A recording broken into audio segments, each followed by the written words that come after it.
Outstanding, Les. Now I've got to start all over again. Haven't I told you, never bother me when I'm creating? But you're always creating. All right. I have to speak with you sometime. Very well. What is it?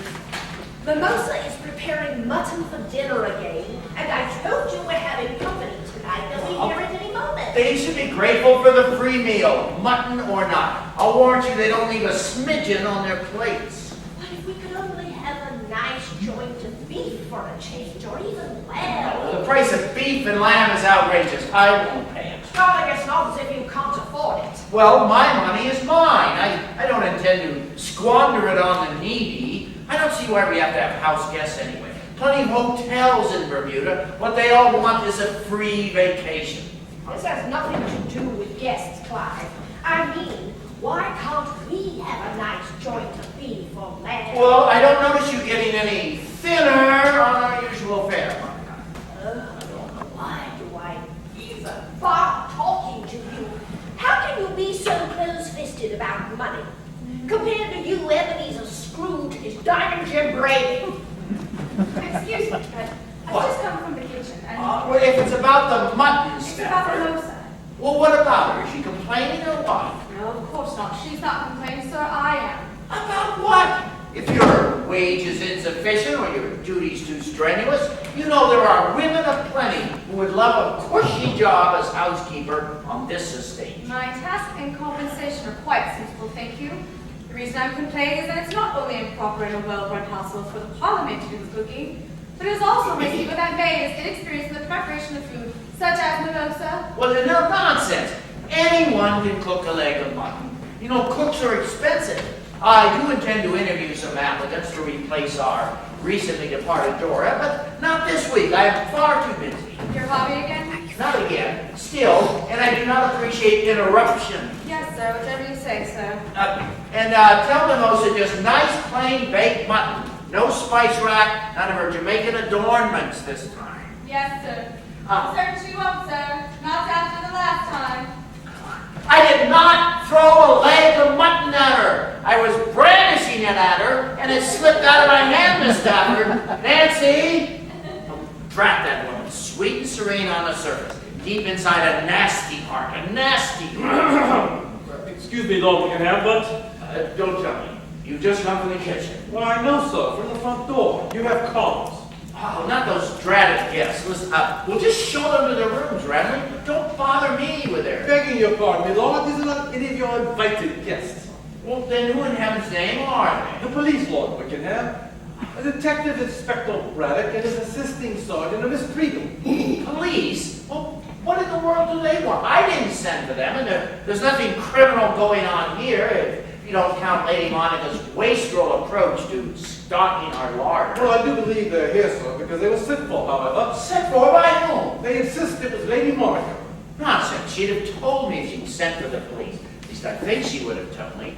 I don't suppose a man can be arrested for not serving his guests high-cost cuts of meat now, can I? Oh, what good is it to conjecture? Just bring them in, Ramley. Bring them in. At once, my lord. The easiest way to find out why they're here is I'll just ask them. Simple as that. I beg your lord's pardon, but how many will there be for tea? Oh, to drag them out. Why are you sneaking up on me? You move like a cat here. Gee, you said, well, I suppose Lady Monica and myself and Algie, if our son ever quits playing tennis long enough to visit his home. And oh, drat! That, sir? The guests, there. Monica seems to be an unexpected house guest coming any minute. Oh. How many guests, Lord Wickenham? Yes, well, it's Monica's sister Fredoni, her annoying effervescent daughter Chloe, and then BB Cabinet, that designer woman, and it seems to me there's someone else. Miss Jasmine Purdue from Alabama that Monica met on a cruise or someplace. I think that's all. The French gentleman, What French gentleman? Mr. Puri. Mimosa, you don't mean Monsieur Pourri, Pierre Pourri, do you? Yeah, that's the man, my lord. What in the world makes you think you'd be visiting here? He has already come, Lord Wickenham. He stolen about the garden. I saw him from the kitchen window. This is most awkward. Are you quite certain? His appearance is extremely distinctive. I do not think I could be mistaken, sir. Well, who could have invited him? As especially with Miss Cavendish present. This isn't, Perhaps she invited himself, guy. They are engaged to be married. No, they were engaged. Past tense, Mimosa. Well, so how many house guests does that make? The family on 5 guests, Ed, sir. Ain't bad. All right, cut a few more watercress sandwiches, but do not be getting into that potted meats, no matter blasted food bills going sky high. Oh, boy, that's it. Say, did I do that the other No, night? don't, please, sir. It's quite all right now. Well, damnation, girl, I wasn't going to strike you again. Oh, it's the police, isn't it? Well, I'm sorry, it could be quite misconstrued what I just said, if not properly explained. Shall I take his statement, sir? Perhaps later, Sergeant Threadle, should have proved germane to the circumstances. Detective Inspector Benjamin Braddock, Lord Wickenham, and my assistant, Sergeant Threadle. Yes, delighted, I believe. Well, not really delighted. Actually, I'm quite nervous around police, you see, but you're most welcome. You know. Will there be anything else, my lord? No, Ramley, nothing else, that's all right. If you would let me explain my statement that you just overheard. Not absolutely necessary, sir, but if it would ease your conscience. Well, thank you, it would. You see, 2 nights ago, Mimosa, oh no, but please, be seated, yes, both of you, please. You would, thank you. Much better, much better. You see, the Mimosa, the young lady who just left here, and I were having a sort of employer-employee altercation. She had just served a capon, quite a nice capon, actually. But I was expecting mutton. I thought I'd specified mutton. So to make my point, I opened the fridge, took out this leg of mutton, and was saying something like, "This is what I mean when I say mutton, not capon, mutton." Anyway, I was brandishing it at her, and the shank was somewhat slippery. And you lost your grip. Yeah, the joint struck her in the forehead, and deucedly awkward moment for both of us. And of course, I apologized, and that should have been the end of it. But just now, when I was remarking at her bruised forehead, I made some sort of movement, and well, reflexes being what they are. I believe that clarifies matters quite cogently, my lord.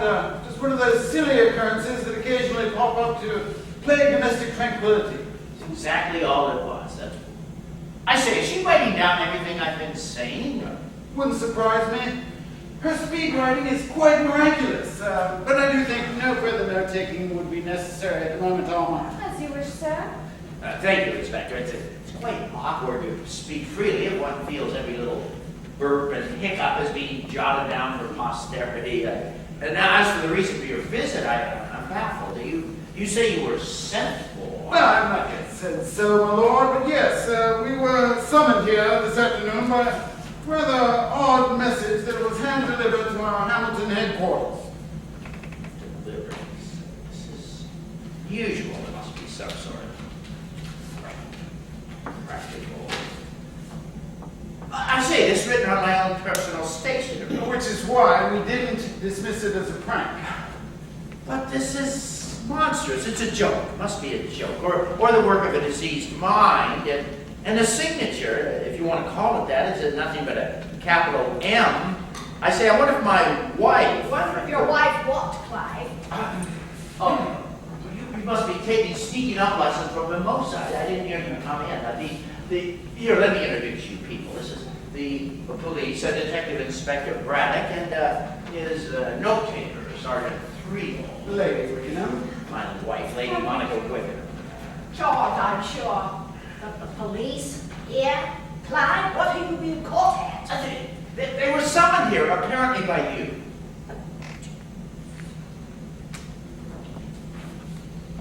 The Wickenham estate on Coquetille Beach is one that the police should hurry up and reach. There's something rather evil that is going on that may need the attention of a policeman. I don't understand it. What does it mean? That is what we hope to determine, Lady Monica. Its meter is suggestive, is it not? And the pronunciation of its final syllable. Why, it's Calypso, isn't it? Yes. I remember it well from our Jamaican holiday. Well, perhaps that definitely suggests how stupid I've been. It's not M, it's not for Monica, it's for Mimosa, the maid. But why would our maid summon the police? I mean, why would anyone really? But most especially why are made. You don't suppose because I let fly with that leg of mutton the other night? I suppose it's possible, but then why wait until today to lodge a complaint? I suppose we have the young lady in here and ask her. Capital idea. I'll fetch her immediately at once. Please do be seated, Inspector, Sergeant. Can I offer you something? A drink, perhaps? Oh, but you're not supposed to drink when you're on duty, are you? Or is that only when you're investigating an actual crime? Pardon me for babbling. It's just that, well, I have a full of guests due at any moment, and now with the police being here and all, I'm quite at a loss how to comport myself. A small glass of tonic water would be most appreciated. Especially on a scorcher of the day like today. Well, then let me get it for you. The servants will be far too busy soon to bother them. Do you take ice? Ice? Isn't that rather unusual? Hot or not, in a British household, icing a drink is almost unheard of. Well, we have an American guest coming, Jasmine Perdue. She's from Alabama, where I understand they even put ice in their coffee. So I thought, well, I better have some on hand just in case. Oh, for me? Well, thank you, Inspector. My pleasure, Lady Monk. How did you know that I prefer bourbon, Inspector? I observed you a fortnight ago at the Marquis' soiree, and you were holding forth on the superior delights of sour mash whiskey over the more usual Scotch or rye. Assuming your contention to be truthful, I quite naturally chose the bourbon. Well, you know that almost reminded me of Sherlock Holmes. The way you said it, I mean. So fascinatingly analytical and sure of yourself. Oh, Mom, please don't get him started. Now, really, Alma. Mind you now, he's a perfectly normal inspector. Whenever he thinks there's a highfalutin mystery to be solved, I swear, he starts itching to put on a deerstalker cap and smoking a calabash pipe. I see nothing wrong with employing deductive reasoning when the occasion warrants. Or even if it doesn't, more's the pity. What utter nonsense. Pay her no mind, Lady Monica. She exaggerates, of course. Excuse me, but Lord Clive just told me about a mysterious message. He thought it might be for assistance. Aha! May I assume from your unusual manner of speech that you're a foreign-born person of Hungarian origin who has only recently learned our language? You may not. I have been licking straps for the past 15 minutes and can't seem to get the glue off of my tongue. See now, what can I tell you? Well, it sounds Hungarian. You must be Inspector Brett. I'm the extra staff at the housekeeper. There'll be a wedding in a fortnight. I was hasting to get the invitations ready for the morning post. A wedding? Why, just a doll wedding. Who are the lucky couple? Oh, that's none of our business. Can you be quite certain? No, of course, but... And it is the wedding of our son, Algernon, to Miss B.B. Cavendish. Not the famous fashion designer. Oh, how I'd adore to be able to afford one of her designer frocks. Elegant is what they are. Your son's a lucky man. Oh, I sincerely doubt if he will avail himself of a designer frocks. Would he? Really, Inspector? I must say, it is a ludicrous image. Excuse me, but that is serious note. I really must get back to my stats. Say, don't try a sponge pad or some such. My licking is so unpleasant. It's gone dry, bone dry. I'm afraid until we get a new shipment of fish from the government, there's just no water in this house. I haven't been able to bathe for the past 24 hours. Nancy, what are you saying? No water and a house full of guests due at any moment? Why was I not informed? Oh, sorry, Lady Monica, I thought you knew. I spoke to Lord Highlight late yesterday afternoon. He said nothing to you about it. Not a word. Oh, my, but it's all-consuming hobby. Sometimes I think I could take his unabridged dictionary and brew with it.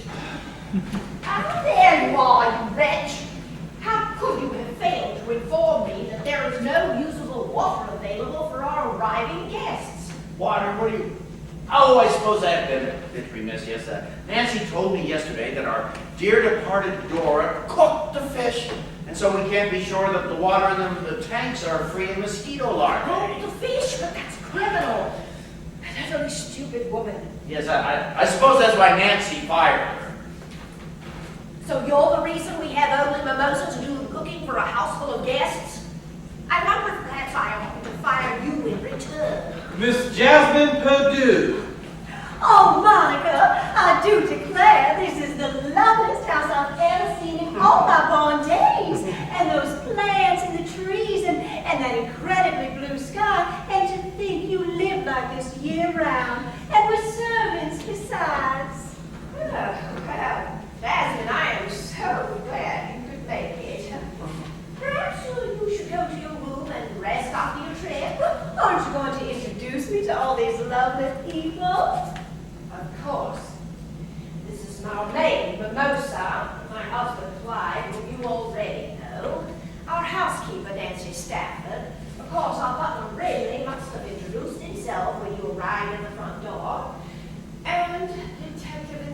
Braddock and his assistant, Sergeant Friedel. The police? Well, what's happened? Nothing at all, Mr. Dew. Merely a routine investigation into a puzzling matter.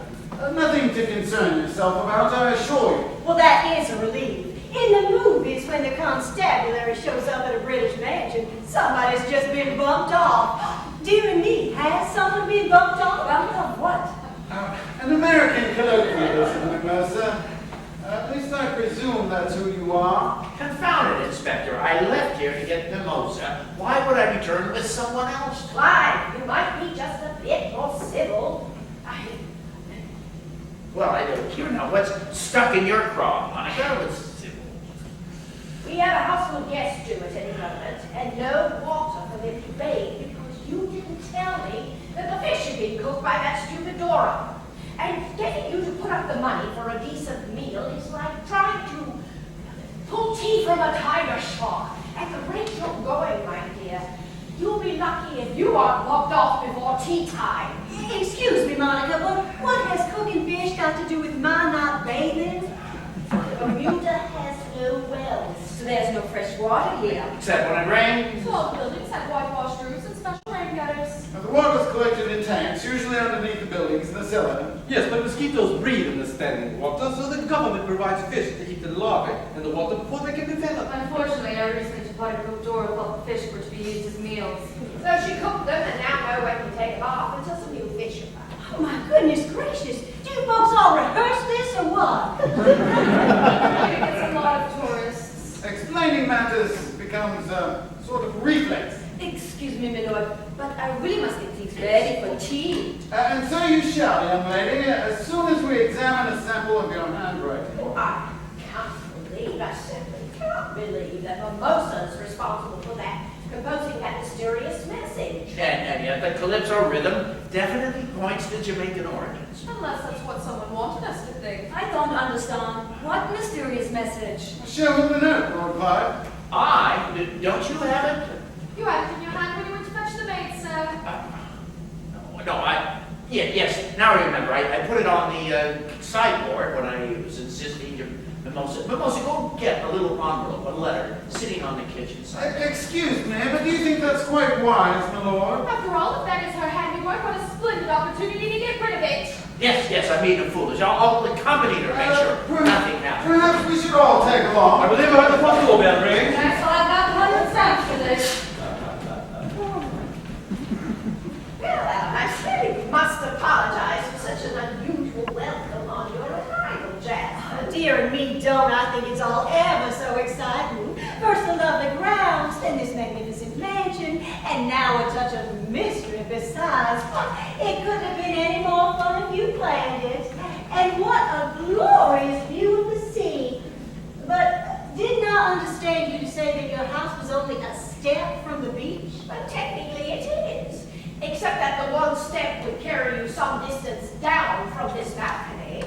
Well, that's got to be a 250-foot drop. 76 meters. Isn't that exactly the same height? Yes, but it sounds less precarious. Now, come along, my dear. You really must let me show you to your room. Not just yet. I'd really love to stay and enjoy this view a little longer. All that sea and sky, and the air smells so wonderfully fresh.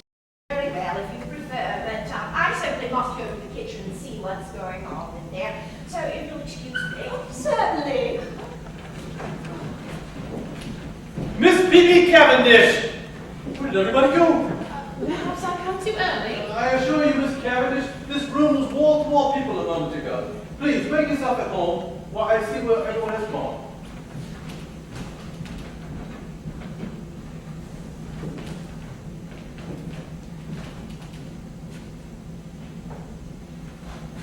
Guess who? Oh, Pierre, what are you doing here? Well, my sweet BB Sojourns. Can Pierre be fall behind? Oh, but this is impossible. I thought you'd return home to Paris after I summoned our engagement.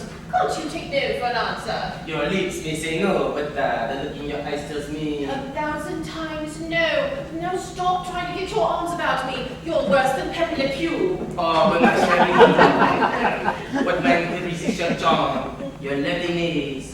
Yeah. For the last time, Pierre, lay off. Our engagement is over. Finished. Done. Finished. You cannot mean that. Of course I can. What does it take to get through to you? Oh, I'll admit I was attracted to you for a while. You look so dashing in your naval uniform. But ever since your operation, you've let yourself go something terrible. Just look at those trousers of yours. What fashion designer would dare let herself be seen in public with your... We need not be seen in public, Dana. We shall have the delicious secret romance, meeting only by moonlight beneath the whispering palm trees. Stop. Enough. What's done is done. Can never more be between us. And why can it not, may I ask? Because I'm engaged to marry Algernon. Ha! A momentary aberration on your part. Algernon is a boy. A woman such as you requires the masterly romance of a man of the world. What I require is a husband who knows how to groom himself perfectly for every social occasion.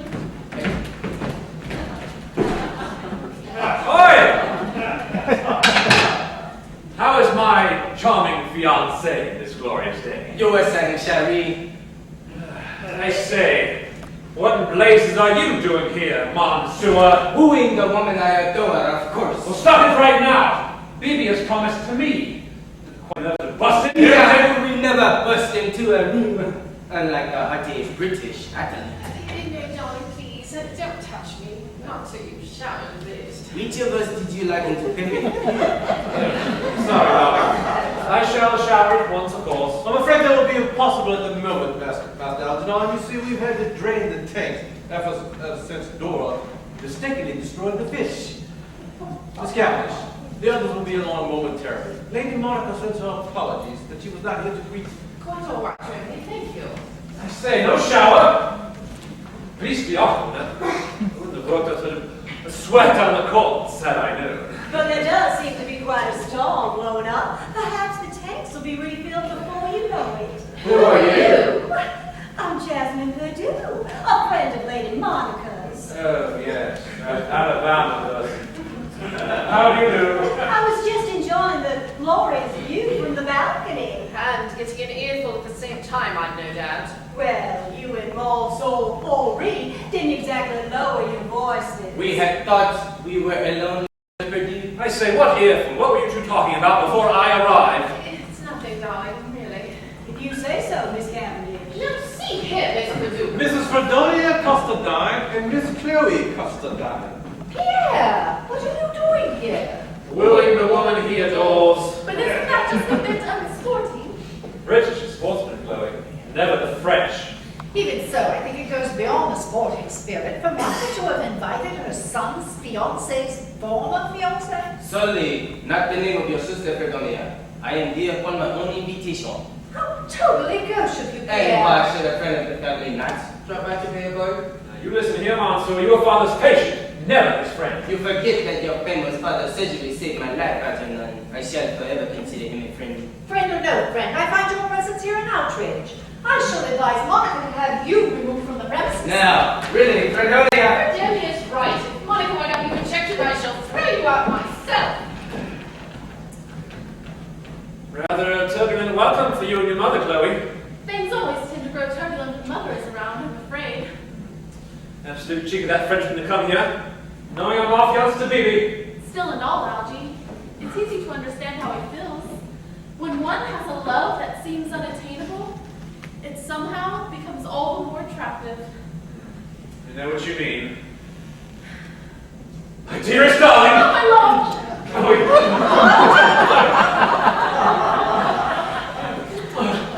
We must be careful, someone might see. Oh, I don't care. Let them see. If father will prove us being one, I'll marry you anyways. Damn that inheritance. Now, Algie, be practical. There is no way you could support a wife without your father's money. I mean, darling, you're not good at anything. Oh, What possible kind of employment could you support? I can't endure being without you, Chloe. Father didn't have a silly notion about But consanguinity. that's ridiculous, Algie. He knows I'm Mother's adopted daughter. It's not as if we share the same bloodline, even though we are technically cousins. He insisted on these scandals, nevertheless. I urged they completed. Right. Chloe! What a thing to suggest. Well, nothing else seems to dent his stubborn heart. Oh, please, don't cry, darling. Everything will be alright soon, I promise. Algie, there's nothing short of death would get you your inheritance. How can everything be all right soon? How? ahead about such mundane details.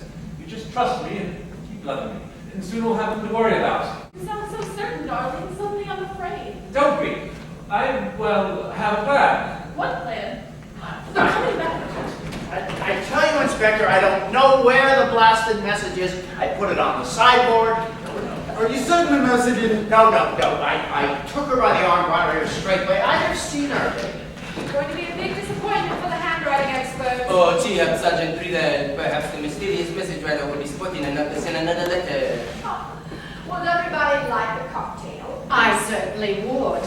This entire situation is preposterous. Quite preposterous. And if it weren't, Auntie Fred? She'd have one anyway. Really, Monica, it's only because there's no fresh water. But I suspect there's plenty on the way, and quite a wind whipping up besides. She's right. I'm going to get this patio door closed at once. I say now, how long were you standing out there? Why, not long at all. My, the big ears people grow in Alabama. That's what juicy little seeds have you been memorizing now? I have the faintest idea what you mean, Miss Cavendish. Who wants ice and who doesn't? I'd like ice. Mimosa, my wife was not including you in the general invitation. Then perhaps I'd better see to the tea sandwiches. Cheeky girl. I wonder you tolerate her, Monica. Well, the poor dear child's been through a lot today. Suspected of sending dire notes. Interrogated by the police. Under the circumstances, I'd say she's behaving rather splendidly. Especially after that conch the governor laid on the beam? The governor, you say? Algernon's referring to me, although why you would bring up the incident is a mystery to me. Ooh, what incident? Is it something juicy? Monica, would you do the honors? I'm rather tired of telling the tale. Well, so am I, darling. Perhaps Sergeant Green will be kind enough to send Miss Cavendish a copy of the police report. If you like, Lady Monica. Lord Clive, I know this is probably a vain hope, but how many people have access to your personal stationery? Anyone with the ability to open a desk drawer. Now, I don't keep my belongings under lock and key. Now, why would I? Do it all, my sweet. You almost never leave your desk. And someone would have to come in here after you've gone to bed. Then it must be that dratted maid. Sneakiest female I've ever met. Moves like a cat. Never makes a sound. Surely, Father, anyone can master the art of tiptoeing. Well, it could be you then. Never seem to wear anything but sneakers on your feet. Oh, what? Why would you sign with the initial M? Perhaps it stands for mysterious. Or really for mischievous? Oh, nothing mischievous about it, Chloe. It had the sound of danger to it. A kind of warning. Oh, it's positively giving me gooseflesh. I do wish I'd seen it. Well, the calypso rhythm definitely points to Jamaican origin. Come, Lord Clive, we've been all over that. If Mimosa didn't want to be found out, she'd hardly leave such a definite clue. Unless someone's trying to point the guilty finger at her. Did Roberta have any enemies that anyone knows of? Those who have to do the cooking. Well, I do wish she hoped she could make tea sandwiches. Why, Monica, you seem to have forgotten a drink for yourself. Oh, I already had one, and if I could just remember where I set it down. I believe that's it on the coffee table, Lady Monica. Looks like straight bourbon. Why, so it is. Thank you, Inspector Braddock. Why, there's just nothing like good grain alcohol on a blustery day. We certainly seem to be in for an extraordinarily heavy dousing today. I can't lick another stamp. It's all I can do to get my lips apart. You wouldn't mind if I went on the balcony instead of facing upward with my mouth open. Why don't you have my drink, Nancy? And I'll make a fresh one. I haven't touched it. Well, thank you, Mom. Where is it? Oh, it's right there on the coffee table. Oh, dear me, we are really in for it. Can't come soon enough for me. Never felt so sticky before in my life. Darling, the word is pronounced stinky. Do you know, that's absolutely scary. Oh, I can really use this drink now. Yeah, now that's straight bourbon. That'll taste absolutely foul after the stamps. Let me make you a wine spritzer. Oh, thank you, Lord Wickham. Clive, you astound me. Since when did you help them? You usually ring for Remley for everything, even to sharpen your pencils. Well, when a storm this big breaks, Remley will have his hands full closing every window in the house. Oh, someone's already closed off the balcony. I'll just see to the kitchen then. There's no need, Brimley. The Mozart never opens a window in there. Likes it positively torrid. But I'm surprised you folks don't have central air conditioning in this climate. Never really needed it. Blasted Island is so narrow, we get sea breezes from all sides all year round. Central air conditioning be quite superfluous. And expensive. Do not tease the good Dr. Monica. I admire a man who is careful with his money. Excuse me, but did you say doctor? Father is a neurosurgeon. A world-famous neurosurgeon. Actually saved my life not too long ago, for which I shall forever be grateful. Oh, nonsense. A piece of cake. Nothing simpler than a cervical laminectomy infusion. It just takes a confounded long time. Oh, dearie me, I do hope this house at least has lightning rods. Well, naturally, Miss Perdue. This high in a cliff, we'd be sitting down in a thunderstorm otherwise. I did not hear a weather report today. Was this storm expected? But you seem so intent, Inspector. What's this about the forecast? Is it important? Well, if our ominous and mysterious note writer knew that the storm... Walter, Dad. Oh, what's a storm got to do with anything? He might have removed the lightning rods. Dear me. I second that motion. This house is on solid ground, I hope. But with the rain and all that wind, and us situated on the brink of a cliff stuff like Whistling Coral, which I believe is, about as strong as granite. I mean, Coraline seems to weather hurricanes very nicely. But people in houses almost never survive. I wish you hadn't said that. But it's true. That's why I wish you hadn't said that. Might I use your telephone name, Monica? Now, here now, I pay the bills around here. That's my telephone. Not exactly cheerfully. Whosever it is, might I use it? Well, it's a little bit late to phone for a weather forecast, don't you think? Actually, I was about to phone a lady friend. She's a bit of a klutz, I'm afraid, and I thought I'd make certain she arrived home safe in the storm. Very well, very But well. you got to sit down, Inspector. Thanks, but this won't take long.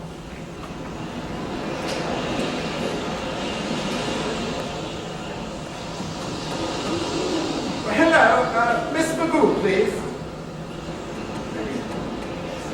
Macy, her roommate. When do you expect her? Really? How very odd. When she does return, just tell her I called, all right? Thank you. She has a job interview of all things. Well, I certainly hope she brings up a bit for it. Librarian looks at more as a pity. Hair in a bun, thick eyeglasses, frumpy sweaters, sensible. Alma, do you mind? It's really not pertinent to these people, I'm quite To sure. a Frenchman, romance is always pertinent. Yes, stop it. What a romantic peep out of you, and I swear. Now, did we set that around in the kitchen? You're as welcome to stay on and visit so long as he does not bring any more tips than our Mr. Francis. But being a Frenchman, he will, no doubt. Wow, how very flattering of you, Fratelli. I do wish this awful storm would let up all that wind and thunder and lightning and giving me the creeping willies. That means a sort of impending doom sensation. I believe I know what you mean. Algy, what sort of you? Tea is served.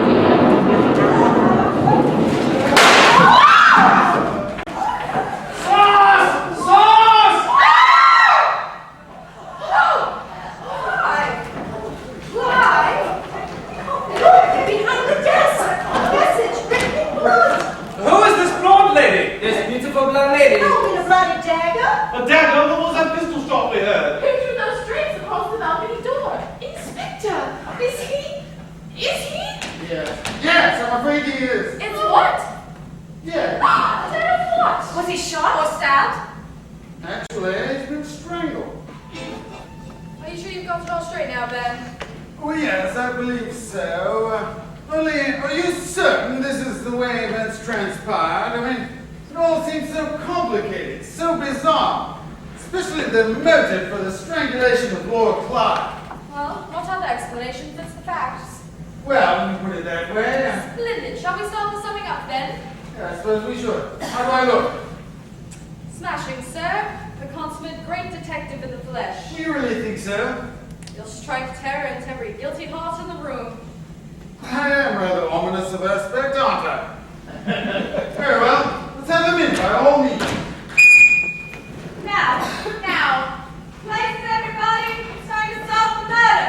2 murders. Easy squinting, gallery burning. How did that like helpless cattle? I'll never be able to persuade people to come here ever again. Scandal could ruin my career. The well-dressed suspect wears 2 murders. I do hope, Inspector, you're not as simple-minded as Butler did at School of Education. I simply apologize for swiping that painting. Algy, will you please stop admitting you did it? Where Tom Robbins and Mimosa? Oh, they were dining in the kitchen. Perhaps they didn't hear me. Shall I go and fetch them? No need. Here they come now.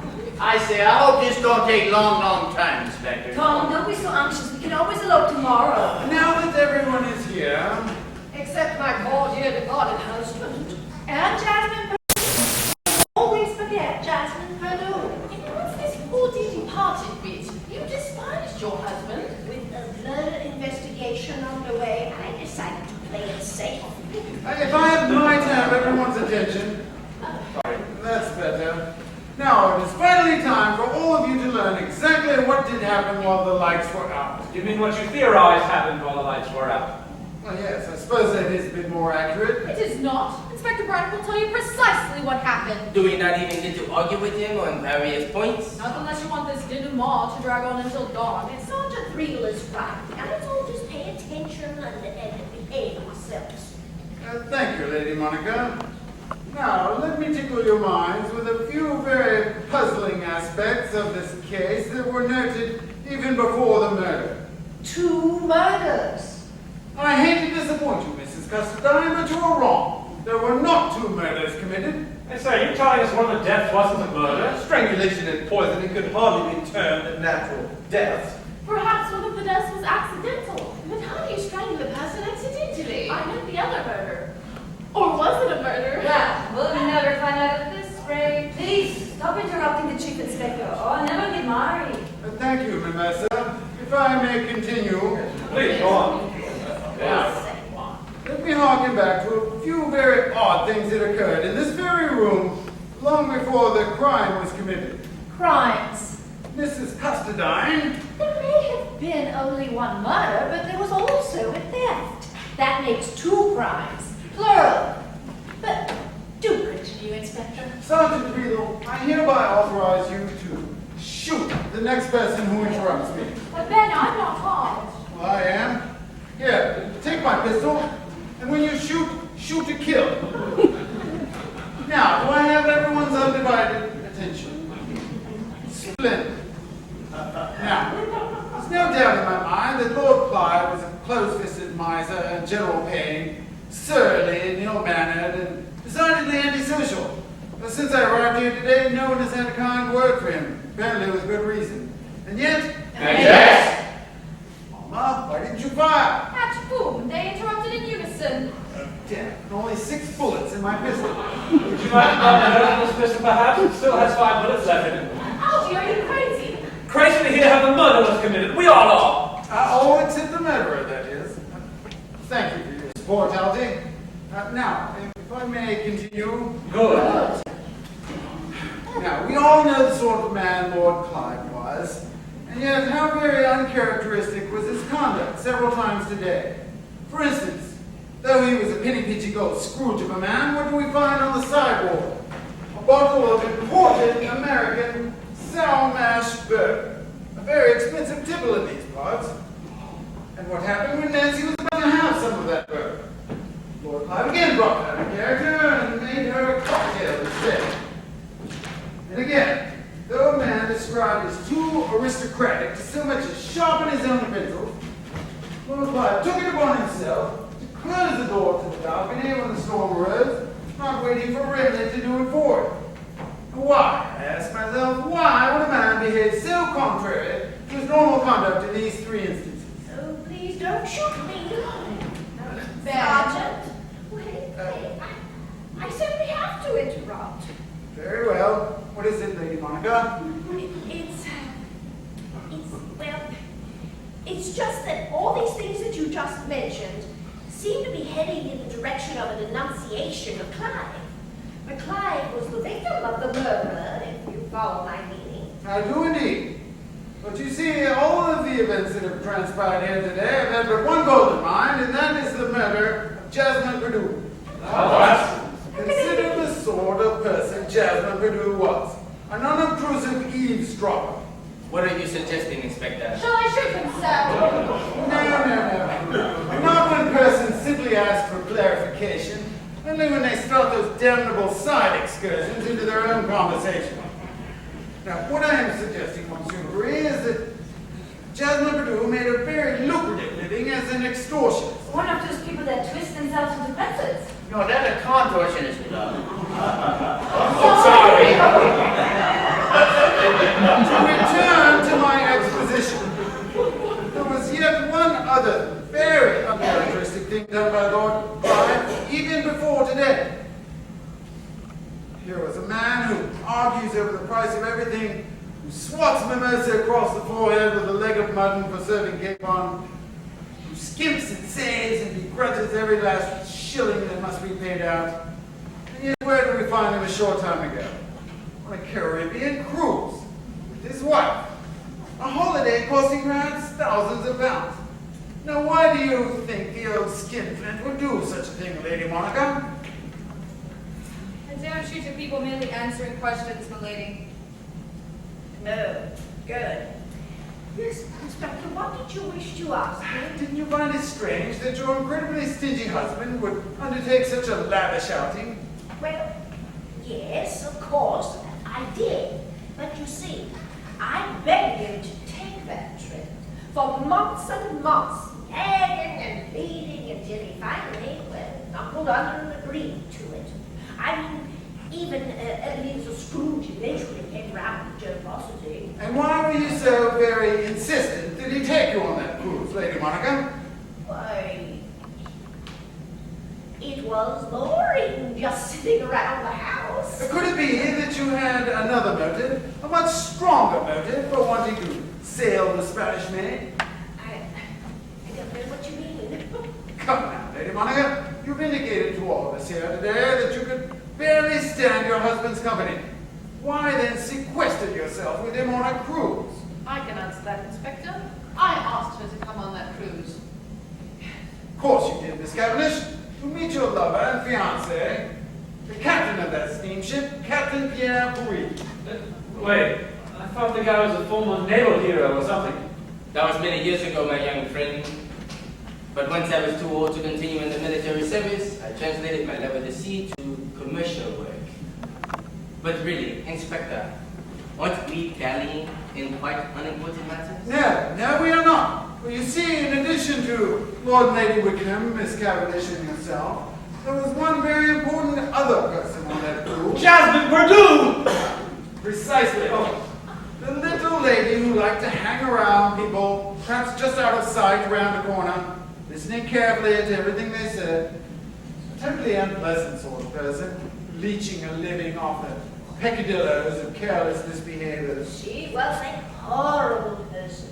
Horrible. With her hints and smirks and filthy innuendos. And she observed, perhaps on the moonlit deck, amid the romantic sea breezes, lulled by the rhythmic throb of the engines, in the arms of Pierre Pourri.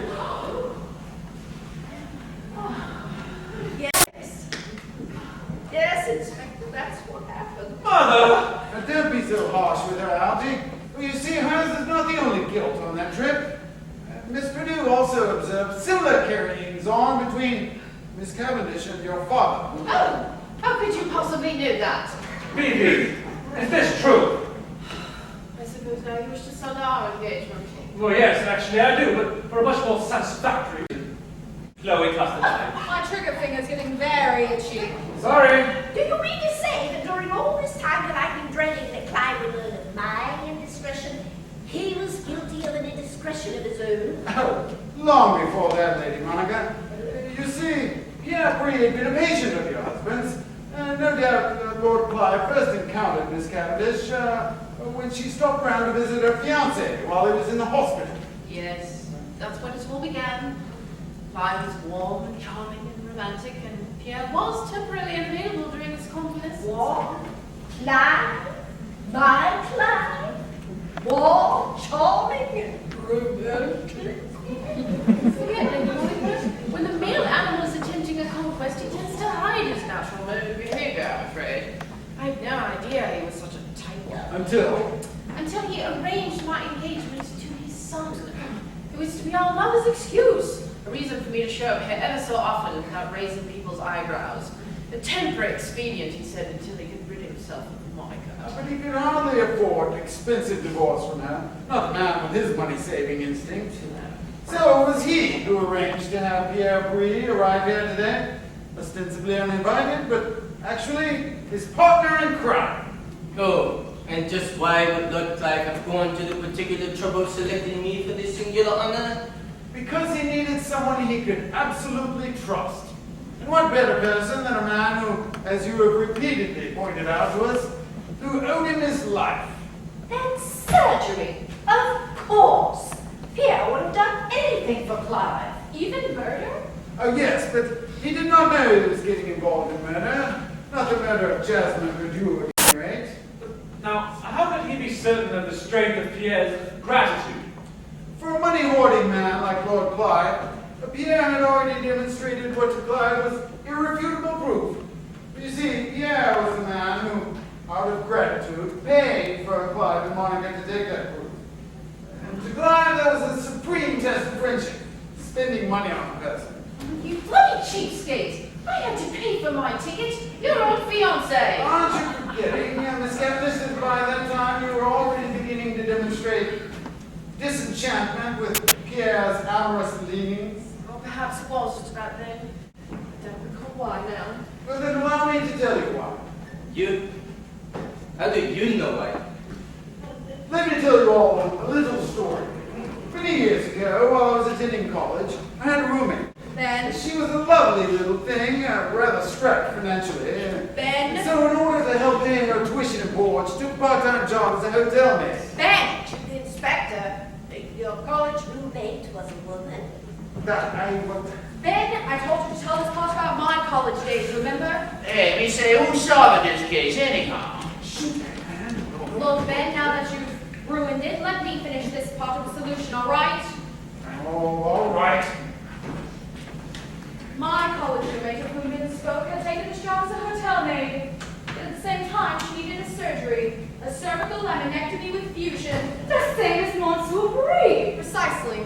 However, there is a side effect to the surgery which most neurosurgeons never think to warn their patients. My friend lost her job at the hotel because of it. What side effect? She could no longer change the pillow casings when making up rooms. But why ever not? Just what is a cervical laminectomy with fusion anyhow? A disc has ruptured between two vertebrae, causing pain and oftentimes paralysis. It is vital that this disc be removed and the two vertebrae fused together, oftentimes with a sliver of bone from the hip. Otherwise, there might ensue paralysis or even death. But I don't understand. How could the operation, if successful, cause your friend to lose her job at the hotel?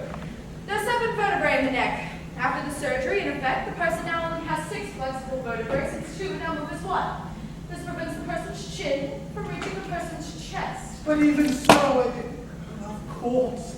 Now I see. Well, I don't. Only because you've never in your life had to make up the bed. That poor friend of Sergeant $3. And I still don't see what that has to do with it. Lady Monica, in order to change a pillow casing, the casing must be held open with both hands, and the other way to hold the pillow at the ready then is between chin and chest, you see? Oh, yes, now I see. But what in heaven's name does that have to do with Pierre? He can no longer put his trousers on a hanger. What? Ask any man how it's done. 2 hands must hold the trousers at the sides to maintain the crease, while the cuffs are placed between chin and chest and the hanger maneuvered into position. He can no longer hang his trousers neatly.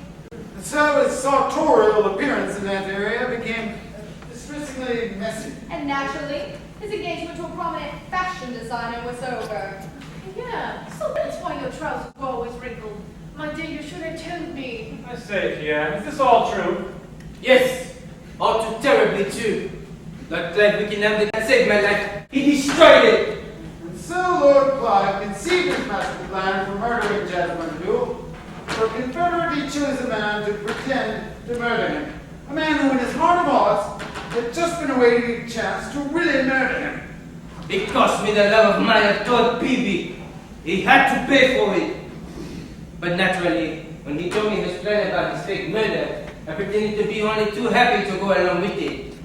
But faking his murder was far from my intention.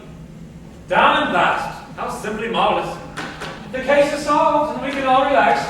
But what about that Calypso message? Oh, and the bloody writing left on that flip over thing. The pistol in the teapot. On the cyanide and the bourbon. And the blood on that knife. And the gunshot we heard. And the motive for Miss Bedroom murder. And the mysterious appearance of this beautiful blonde. And the method of that priceless painting. But isn't it all perfectly elementary? No!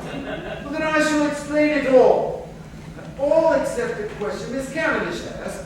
I have no idea who this blonde lady is, nor what she's doing here, nor why she's dressed like that. Benjamin, you silly goose. Haven't you recognized her yet? It's your own girlfriend, Maisie Magoo. Oh! Oh, of course, now it all comes back to me. Maisie, but where are your glasses and the hair done up in a bun, and the frummy clothes and sensible shoes? That's part of it I don't know. Well, then how did you recognize her? Why, that haunting perfume, of course. Librarian or not, she always wears it. By Jove, I thought she smelled familiar somehow. But what are you doing here? I came to apply for the job, of course. I told my roommate about it, she was at call. Oh, but I did call. The problem was, she never said where you were applying for employment. There's another puzzlement. Why was the telephone taken away? One thing at a time, Algie. I still want to know why Maisie came here to seek work. And I'd like to know what work.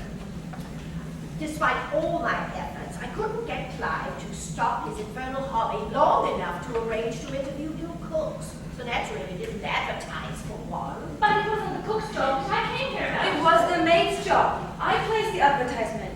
I mean, I was going to elope, and I didn't want to leave the Rickenhams completely stranded with a house full of heads. Well, I guess that clears up that mystery. Well, not quite. It still doesn't explain the glamorous makeup and the negligee. I thought I'd be interviewed by Lord Clive. And Lord Clive was a man, and I thought, having this negligee would increase my chances of being hired. So I'm thinking. Righto, here. Oh, then we've settled the matter of the unidentified blonde. But what about all the other stuff? Like the telephone being taken away. Come to think of it, your telephone is back on the desk now. Wherever did you find it, Inspector? In the deep drawer on the desk, where Lord Clive thrust it in the dark to delay me from calling the medical examiner, who surely would have known that the supposed strangulation victim was just pretending to be dead. Pretending? Well, of course. Lord Clive didn't know that Pierre had intended to really kill him. Oh, of course. That makes sense. Then how long could you pretend to be dead? Surely Father couldn't keep up such a deception forever. Only until after Jasmine Perdue drank the poison bourbon. Then he would miraculously catch his breath and recover. You see, he simply didn't want to be in the room when she died, with a room full of witnesses to swear that he'd been stashed in the bedroom. When the poison was introduced into the drink, then no one would ever suspect him of the crime. Amazing. How utterly ingenious are the old. But his motive for murdering Miss Perdue, and writing that mysterious message. And the Calypso note which got me and Ben over here in the first place, don't forget. You wrote that too? And got rid of it on his way to the kitchen. He didn't want to take any chance that it would somehow be traced back to him after it had served its purpose. What purpose? It seems utter insanity that a man about to commit a murder would take such pains to be sure there were police on the premises. But what police? You're not the police! No, you misunderstand. You see, Lord Clark didn't just send for the police in general. He sent for Benjamin Bragg. Why, of course. What better way to assure himself that the crime would never be solved? Now, see here. And how did Clive know what sort of investigator Inspector Braddock was? From the Marquis' foray about a fortnight ago. While Ben was busy observing Lady Monica and her chit-chat about sour mash bourbon, Lord Clive was busy observing Ben. It became quite apparent that he was the perfect man to come around and muck up the investigation. Alma, how could you? Now, Ben, you're not as stupid as all that. After all, you did have the good sense to choose me as your assistant. Smartest move I ever made in my life. But Inspector, all those questions, are we ever going to find out exactly what did happen while the lights were out? As a matter of fact, you are. And right now, with no further delay. If you'll all kindly return to the places where you were right before the lights went out. I was in the entrance hall, I think, Benji. Should I go down there? How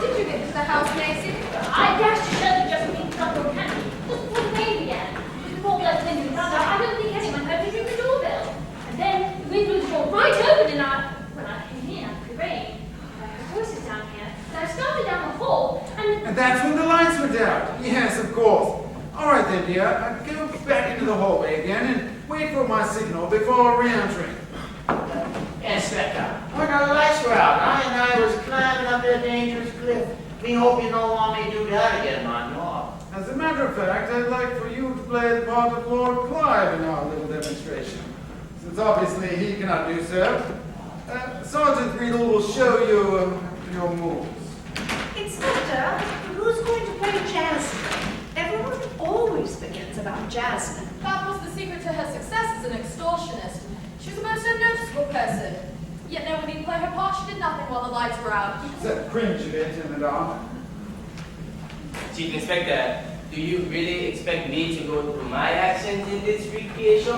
It would be akin to an admission of guilt. We already know your actions in this, don't you agree? Your cooperation or lack of it will be duly noted at your trial, which will go easier on you if you give us your assistance. Very well.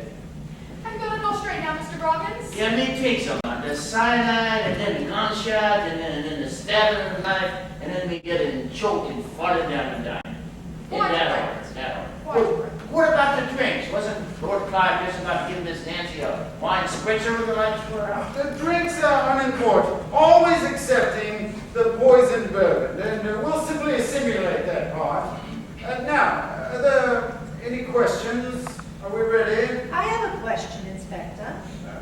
Why doesn't that surprise me? What is it, Mrs. Custardine? The time element. Those lights were out no more than 5 seconds, Inspector. Surely that's far too much to be done in that short interval. A lot can happen in a short space of time. 5 seconds is a lot longer than you can imagine. If you have nothing to do when the activities begin, so take this. When the activities start, press the start button. When I call time, press the stop button.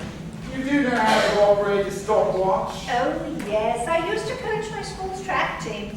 Splendid. And if there are no more interruptions, let's begin. Then, Get ready. Get set. Begin.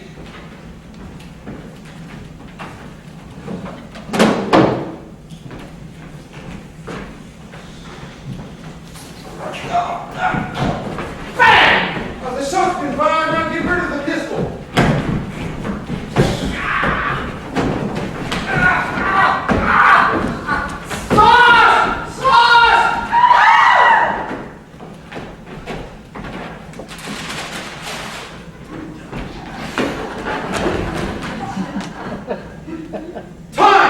well, Mrs. Custardine, Exactly 5 seconds.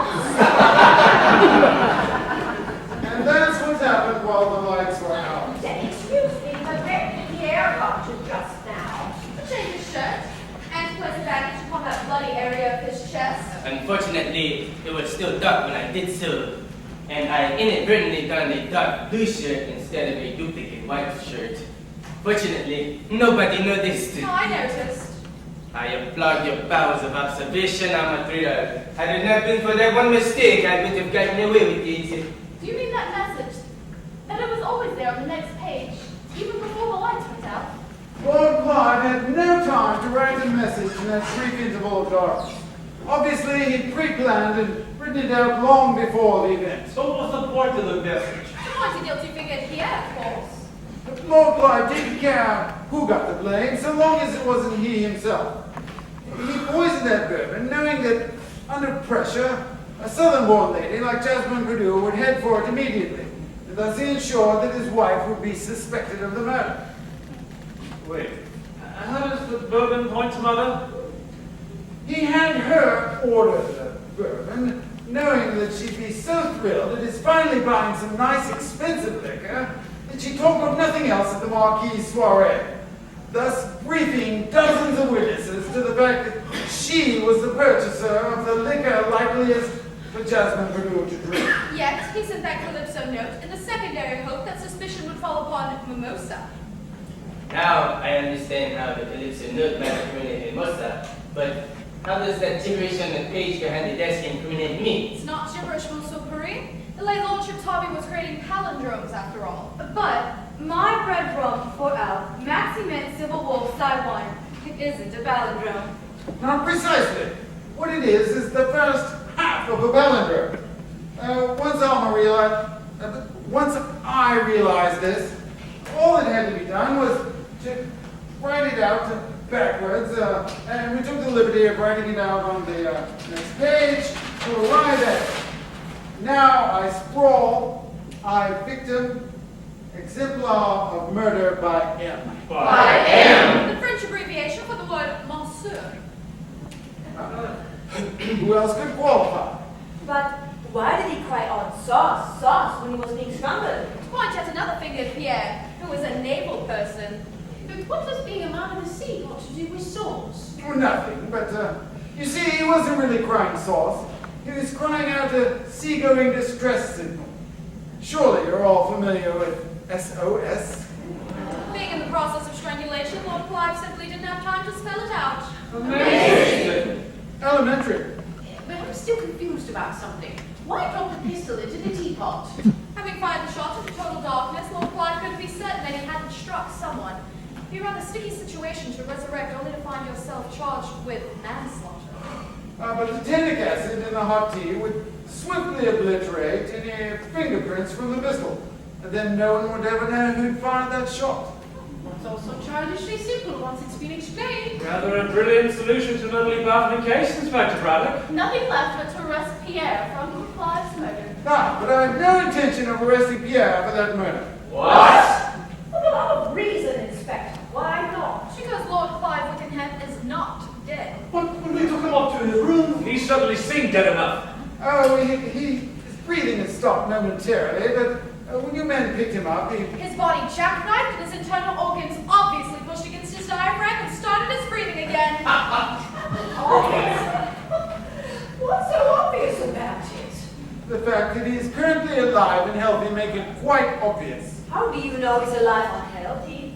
You haven't so much as peeked into his bedroom, have you? What good would that do us? Since Lord Clive is not in his room. Then where is he? Standing right beside his bride-to-be.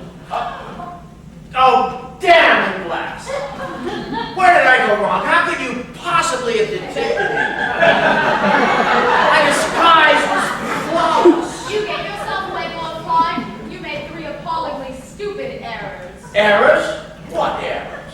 First of all, after supposedly climbing the cliffside in the grip of a ferocious tropical storm, you entered the room as dry as toast. What you actually did, after Algie and Grimley left Jasmine on the bed, was to change into your disguise and climb down onto the balcony after the storm had abated. So that's why Clive so uncharacteristically shuts the balcony door to keep his descent from being noticed. Not I helped him by further closing those dreads. Oh, you terrible man, I despise you. That's only one error. What are the others? During our reenactment of the crime just now, when Pierre began to strangle you, you cried out sauce, sauce. So what if I did? That's what I really cried out when he did try to strangle me. Well, who told you what to cry out? I certainly didn't. I only showed you where to move and what to do, not what to say. Damn it, blast! The stupid police trap, and I fell right into it. As for your third major error, you earlier, as Tom Groggins, claimed not to have seen Mimosa for the past 5 days. I don't see the error in that. Oh, but you were supposed to be in love with her. About to alone, in fact. Yes, so what happened? Come, your lordship. What young man, upon greeting his sweetheart after an interval of 5 days and seeing a large ugly bruise on her forehead, doesn't ask her what happened? But as Lord Clive, you had put that bruise there just 2 days earlier. A real Tom Groggins couldn't therefore have expected to see it there. Oh, damn it, blast! I have been an utter fool. Sergeant Riedel, take the prisoner away. With pleasure, sir. One last thing, Inspector, before we go. Oh, yes, your ladyship. What was Clive's motive in murdering Jasmine Perdue? He wanted to wed the glamorous Bibi Cavendish, but he wanted to do so with all his money in his possession. If Jasmine Perdue had blabbed you about his dalliance with Bibi on that cruise, you'd have thrown him out and sued him for separate maintenance. By murdering her and at the same time casting suspicion of her murder upon you, he'd be killing 2 birds with 1 stone. You'd hardly be expected to be entitled to separate maintenance if you were languishing in jail or on the gallows. Money. Always money. I should have guessed that would be his verdict. Well, Benji, shall we go? With Mimosa's boyfriend going to prison, I don't think the maid's job is available anymore. Now, don't count on it. Roderick Rimley hasn't let go of his embrace by her since she first arrived in his arms. What, Roddy? Here? Actually, I've had the hots for you ever since you walked into this house.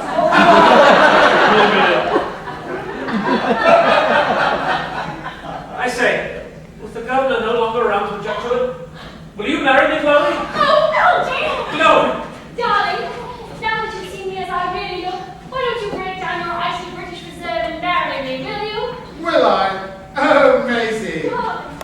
The prisoners all handcuffed and waiting in the car, Ben. Ben? I believe he's occupied at the moment, Sergeant. My, those seem to be contagious. Yes, I've just thought of the title for my new book on Inspector Braddock's latest exploits. What with Algy being engaged to Beebe but loving Chloe, and Lord Clive being married to Lady Monica but really loving Beebe, and Mimosa being engaged to Tom but really loving Brimley. What?